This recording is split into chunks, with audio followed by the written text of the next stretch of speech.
Genesis 43, New Living Translation.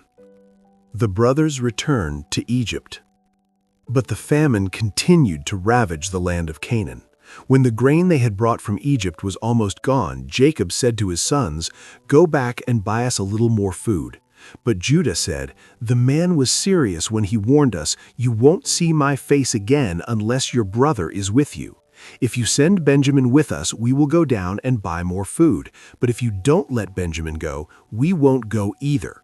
Remember, the man said, 'You won't see my face again unless your brother is with you.'" "Why were you so cruel to me?" Jacob moaned. "Why did you tell him you had another brother?"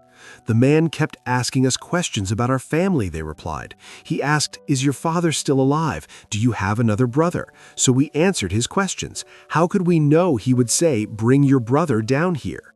Judah said to his father, "Send the boy with me, and we will be on our way. Otherwise we will all die of starvation, and not only we, but you and our little ones. I personally guarantee his safety. You may hold me responsible if I don't bring him back to you. Then let me bear the blame forever. If we hadn't wasted all this time, we could have gone and returned twice by now."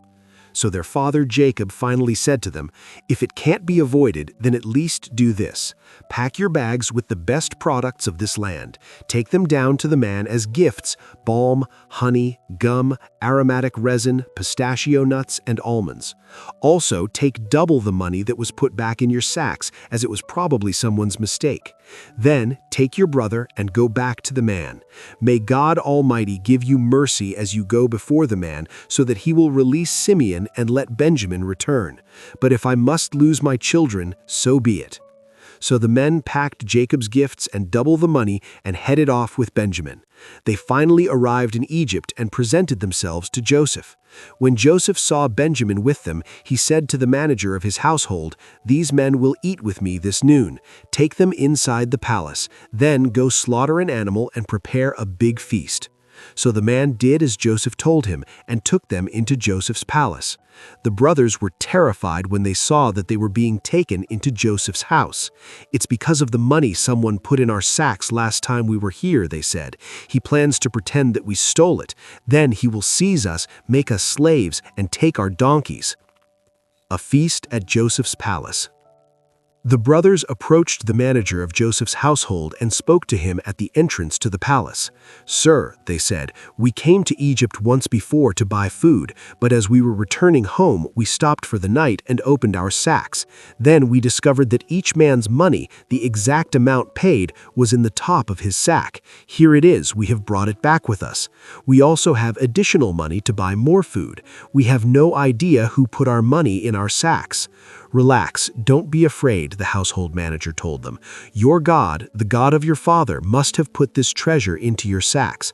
I know I received your payment." Then he released Simeon and brought him out to them. The manager then led the men into Joseph's palace. He gave them water to wash their feet and provided food for their donkeys. They were told they would be eating there, so they prepared their gifts for Joseph's arrival at noon. When Joseph came home, they gave him the gifts they had brought him, then bowed low to the ground before him.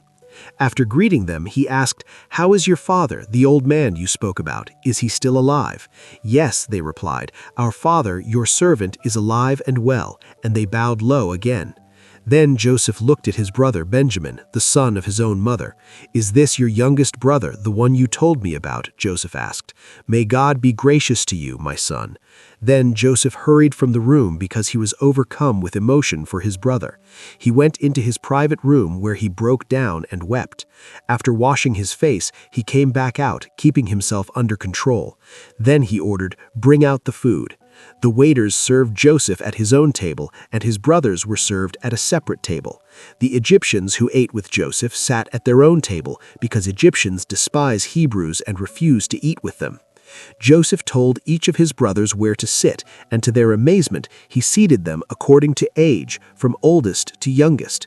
And Joseph filled their plates with food from his own table, giving Benjamin 5 times as much as he gave the others.